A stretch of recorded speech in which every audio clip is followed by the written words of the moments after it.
個攤手。攤手。個形狀係咁。It's like this. 我哋當前面望落去啦。It seems like the 如果我 circle is like this. 咁樣，你當咁望落去都係攤手啦，咁樣。So if you look like this. 如果你咁樣 still a 攤手。咁樣望過去又係攤手。It's just the angle you're looking at it.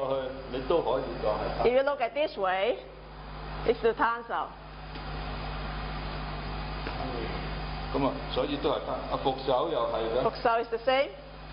不過復手咧就個圈冇做呢個動作。But the 復手 the movement is not as great as the 如果個復手 turn and bond。開啲又係做得復手㗎。But even your elbow is out, it's still the 復手。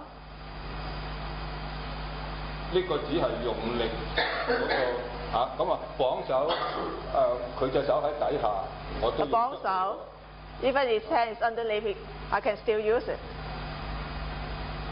It's whether you can know how to apply the Wing Chun force in it.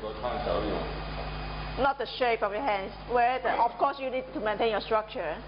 The position is not as important already.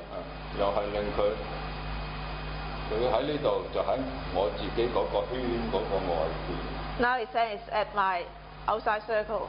咁樣咧就佢喺我個圈嘅入邊。It's inside my circle. It's the same. You can still do it.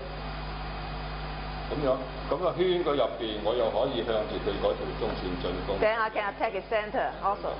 呢度又係可以向佢條線進攻啊，令佢離開。Then also upset his balance. 睇過你自己用邊個方向。Depends on which direction you want to attack him. 咁首先要明白一樣。First you have to understand. 由第二位上嚟。Another one. 如果 If 我嘅係綁手 ，mine is 綁手，我就用呢度，佢啲力向我呢度，我就用 because 呢 his 度 force is pointing here, I will use this part to support it. 就唔係用隻手咁去支持。 Not using the hand to go out to support it. 我呢個係綁手。That's the 綁手。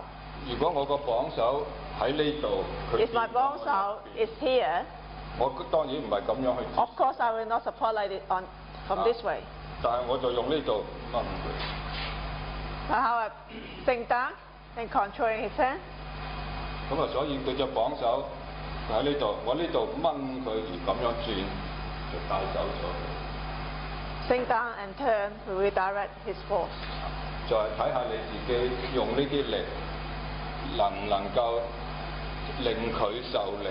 嗱，呢度咁我向住佢，我咁著佢，佢好輕好就。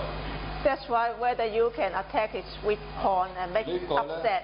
就咁樣啦，我個綁手，我呢度支持個綁手，咁樣去整，叫做好受。